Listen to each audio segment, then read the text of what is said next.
Selama ini mungkin kita menafsirkan agama itu hanya mengurusi ibadah-ibadah mahdoh saja. Soal hal lain, kerja, cita-cita, kemudian planning masa depan, karir, kemudian reputasi, image, terus personal branding dan sebagainya. Mungkin di luar kebanyakan dari kita mungkin ya teman-teman ya.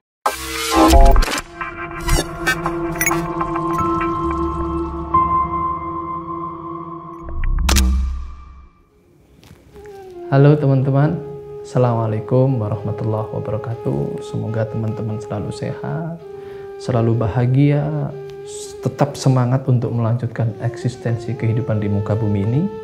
Lebih-lebih semoga selalu dalam lindungan Allah Subhanahu wa Ta'ala. Amin ya Rabbal Alamin.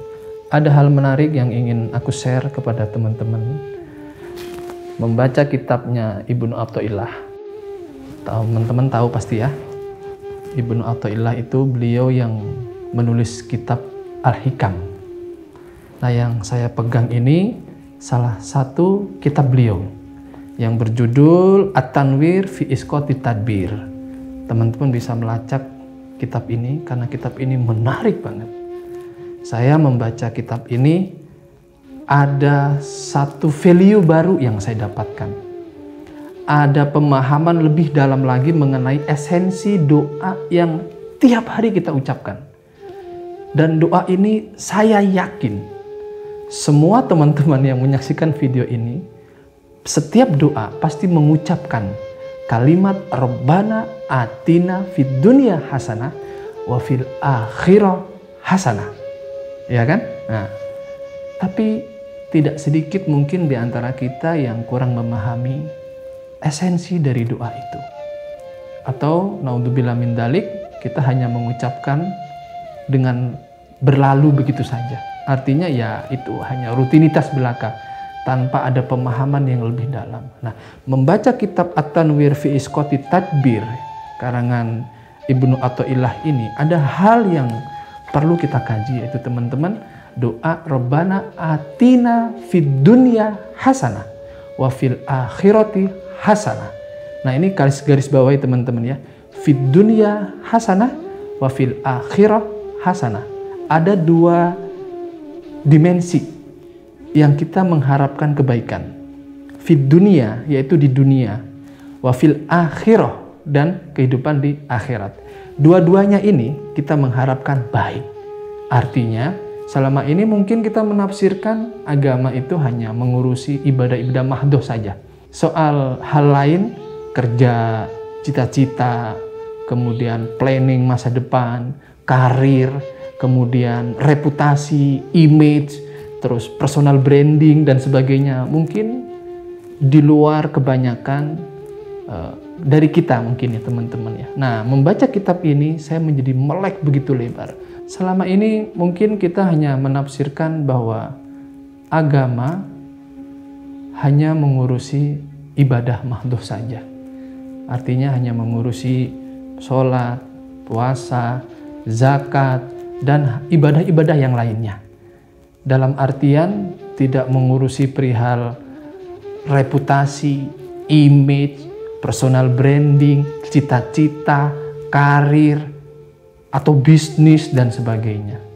Padahal dengan membaca kitab At-Tanwir karangan Ibnu Athaillah ini, ternyata agama kita, agama Islam mengajarkan semuanya.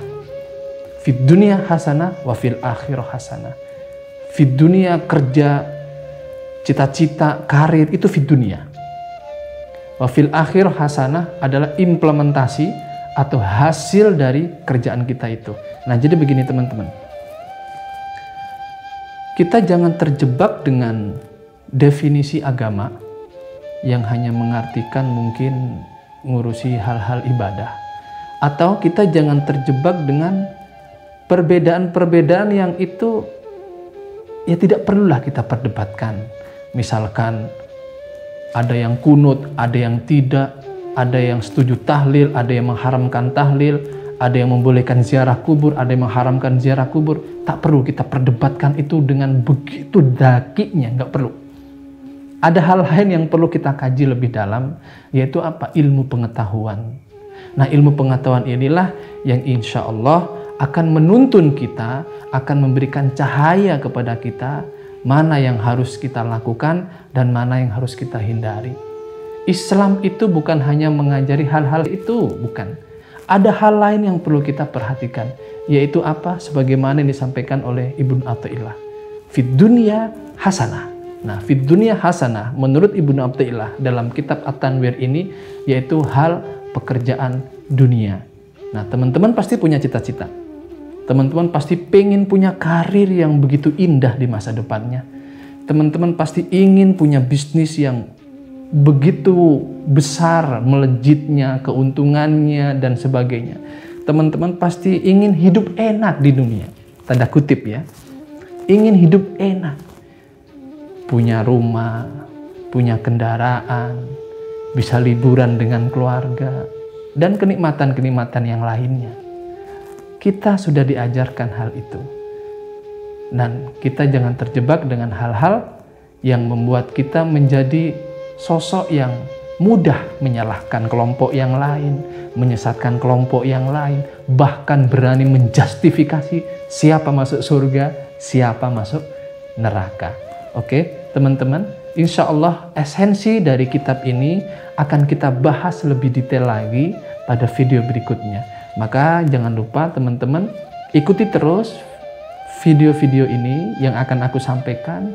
Semoga bermanfaat, semoga ada nilai-nilai yang bisa kita ambil dan bisa kita share ulang kepada saudara-saudara yang lainnya. Semoga itu bisa menjadi amal jariah kita. Terima kasih teman-teman sudah menyimak prolog kajian kita ini. Nah, insya Allah pada video berikutnya saya akan mengkaji perihal, saya mulai dari pertanyaan, kalau memang Allah sudah menakdirkan siapa yang sukses, siapa yang gagal, kalau memang Allah sudah menakdirkan kita dari sebelum kita lahir, bahwa kita ini orang susah, orang kaya, orang miskin, orang berhasil atau tidak, lantas kenapa kita harus berusaha? Kenapa kita tidak nunggu takdir itu datang kepada kita? Oke, insya Allah jawabannya akan saya bahas pada video berikutnya. Terima kasih teman-teman. Assalamualaikum warahmatullahi wabarakatuh.